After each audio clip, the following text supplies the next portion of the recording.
Welcome to Coruzant Technologies, home of the Digital Executive Podcast. Do you work in emerging tech, working on something innovative, maybe an entrepreneur? Apply to be a guest at www.coruzant.com/brand. Welcome to the Digital Executive. Today's guest is Dr. Peter McAllister. Dr. Peter McAllister is a veteran of innovation, having worked in the mining, healthcare, and supply chain industries, most recently as a data and AI business leader and implementer. This informs this exploration of these themes, so the code challenges senior leaders to reflect on their role in shaping technology, demanding foresight and responsibility in navigating the complex landscape of AI. Dr. Peter McAllister's book, The Code: If Your AI Loses Its Mind, Can It Take Meds?, explores a gripping narrative that resonates deeply with the challenges faced by today's leader in technology and innovation. This compelling sci-fi novel invites leaders to consider the balance between technological advancement and ethical accountability as it follows Liam, a seasoned engineer tasked with developing nanobots for asteroid mining, a frontier that promises to revolutionize the industry while posing significant risks. Well, good afternoon, Peter. Welcome to the show. Thank you. It's a pleasure to be here. Absolutely, my friend. What's more important, and I always highlight this, I love doing international podcasts. You're in Melbourne, Australia today. Actually, you're a day ahead of me. It's Friday for you, and here it is Thursday for me, but I just appreciate that. I'm in Kansas City, and I just love to highlight guests from all around the world. So again, thank you from the bottom of my heart. Peter, I'm going to jump into your first question. You've had a fascinating career spanning mining, healthcare, and supply chain innovation. Can you walk us through your journey and how it led you to become a data and AI leader and now an author? It's an interesting question. Sometimes I wonder what the answer to that is myself.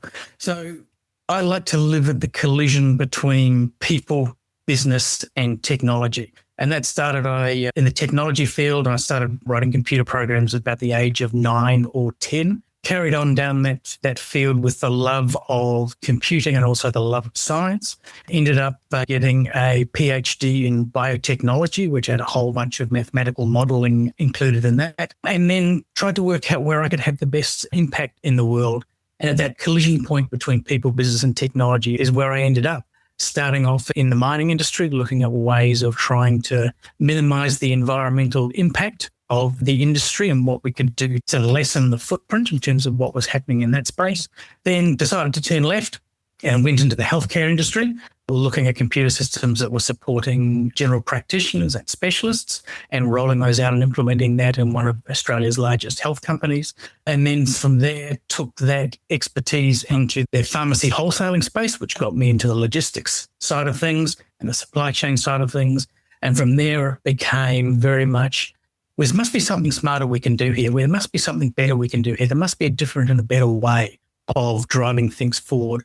And that got into the boring, old-fashioned data science, data analytics side of things, and then now into the more AI and what can we do to go from looking at the world through the rear vision mirror, which is what a lot of the data science part of the world does, to looking at the world through the windscreen and seeing what's out there moving forward. So that's been my journey from the kid that programmed computers through to the person that's saying, okay, we really need to make sure we're using these technologies moving forward in such a way that as a business, we can get value from it. We've got to bring people along on that journey, because if you don't bring the three together, you don't tend to move forward. So that's the professional side of things. In the writing side of things, I started writing effectively as a way of getting all the crazy thoughts out of my head. So it was very much hey, this is an interesting concept. Let's write it down and explore it. Let's write it down and explore it. And after doing that for a couple of years, I started thinking, well, actually, rather than a whole bunch of disjoint stories, maybe I should write one that brings it all together and combines the passions that I have. And that's led me to where I am, working in the data science and AI space and logistics and writing science fiction novels in my spare time. That's awesome. I think that's very much a parallel, you and I here, but a lot of technologists love their sci-fi, and I think you've just found that right passion. But, going back, I loved what you said. You live at the collision of business, people, and technology, and you really kind of stepped through all that. But I love your amazing backstory from your early youth, getting involved in technology, eventually growing up and obtaining your PhD and going into data science and now AI, obviously. But again, I just love the passion for what you're doing and getting into writing these fictional books as an author. I think that's awesome. So thank you. And Peter, your book, The Code, If AI Loses Its Mind, Can It Take Meds?, blends science fiction with real world concerns. What inspired you to tell the story through a fictional lens rather than a traditional business or technical book? The best way of answering that is, as a human and as a part of a human society, we're a storytelling species. We tell stories. We've always told stories from the beginning of our ability to communicate. You look at the way people have told stories about what's in the sky, and different cultures have come up with different stories about constellations and those kinds of things. So we're a real storytelling species. Fiction allows you also to explore a lot more what ifs and crazy ideas that people will accept and listen to and let you take them on a journey. Whereas in that more traditional technical or business kinds of world, that's nowhere near as strongly accepted. People want that rigor, that containment and the understanding of where that's going. I guess also Arthur C. Clarke's a bit of a hero of mine, and he managed to spin that blend between writing technically and also writing science fiction. If you look back at probably his first known publication, which was about 1945, which is where he expounded the idea of communication satellites, the estimates are that maybe 10,000 people read that article, and it made a massive, profound change through a technical network to what's happening in the world. He also wrote 2001: A Space Odyssey, which sold 15 million copies, I think it was. The movie grossed about $160 million in 1968 currency. So that's about $1.5 billion now. So he reached a much, much larger audience and a much more generalized audience, and changed the thought process there through that medium of fiction. So from that perspective, I like to work in both. The other way of looking at it is I've got a relatively dark sense of humor, and I couldn't otherwise let that go run wild in a business context or a technical book. But in the code, I've been able to get out there and get relatively dark and relatively sarcastic about some of the things that are going on in the world. Thank you. Really do appreciate, again, the backstory and why you wrote the book and the route you took. Obviously, and I totally agree, this is what podcasting is about also. Humans are a storytelling species, and everybody has a story, which I really love, and that's why I love doing podcasts. But you took that route of going again, fictional, because you said it gives you that more leeway with the story, builds interest with the audience, etc. Things can actually be a little bit more plausible to a larger audience. Again, the writing style that you took here. So I do appreciate that. Peter, the next question here, for senior executives navigating AI adoption today, what does responsible leadership look like when the technology is evolving faster than governance and regulation? I'll split that into two parts. If you look at what's happening in the cybersecurity world, some of the best AI minds in the hacker community. And if, as a senior executive worried about cybersecurity, you're not focused on where that world is going and what it's doing and its ability to impact you, then you're not necessarily going to be on top of the kinds of threats that are going to come to you as an organization. As that senior leader, chances are you're not necessarily going to understand the technology. You're not necessarily going to be across all the things that can happen, but you have to take on board a great degree of trust in your technical people that the advice that they're giving you and the direction that they're giving you is the best for your organization. So in the security world, it's very much this is going. The bus has definitely left the station with the hacker community. So if we're not on the next bus chasing it, it's going to get very messy very quickly.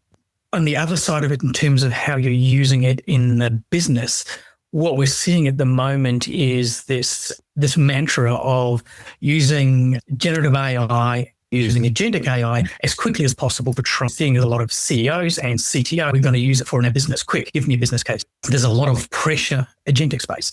The biggest risk I'd be flagging to those senior leaders, if you don't use it wisely or correctly, there is a significant chance you will make your organization dumber. And by that, I mean, there is a lot of effort saying, let's automate these processes, let's bring AI in to run these processes. And a lot less effort on, is this actually the right process? Is this the best representation of the process in our organization? Or are we codifying a solution that is a workaround upon a workaround upon a workaround upon a workaround, putting that into an AI framework, and then forgetting about what actually happens in the business and having the people in the business that understand those processes? So the real message back out in that space is, yeah, this is a great tool, but you apply it to things that are already good to make them better, rather than applying them to your biggest problem that may be lurking around, because you run the risk of codifying bad business process. And then it's even harder to change and even harder to improve from that perspective. The ethics side of things and the accountability side of things, most of the security and governance teams that I see and work with on a day-to-day basis are well aware of the kinds of threats that can come from this, and they will feel like a very heavy handbrake on trying to make these adoptions and trying to make these changes. You need to listen to those, but not be bound by them, because there are situations where you need to take that risk, or there are situations where the security team says this is a risk that really isn't. They've looked at it from a technical but not from a business perspective. So overall, from an AI perspective into the organization, you need to remember that you have business processes first, and the technology helps you execute those better, execute them faster, execute them more efficiently, rather than let's just take what we've currently got and put it in a box. Thank you. Really appreciate that. You're absolutely right. You have those good business processes up front. And we can't just assume that AI can do everything for us. That could lead us down a bad path. But taking something good and making it better using the technology is a great idea. On the security side of things, you're absolutely right. Some of the best AI minds out there are in the hacker community, and we need to be well aware. Senior execs need to be tuned into this, have the right folks on their team, of course, but they got to be aware of this rapidly evolving AI and threat landscape. So thank you. Peter, the last question of the day, as we look ahead, what is your perspective on the future of AI? Do you believe we are heading towards a world where systems operate beyond our control, or can we build a future where innovation and ethical accountability coexist? That's a great question, and I'll answer it by talking about an analogy.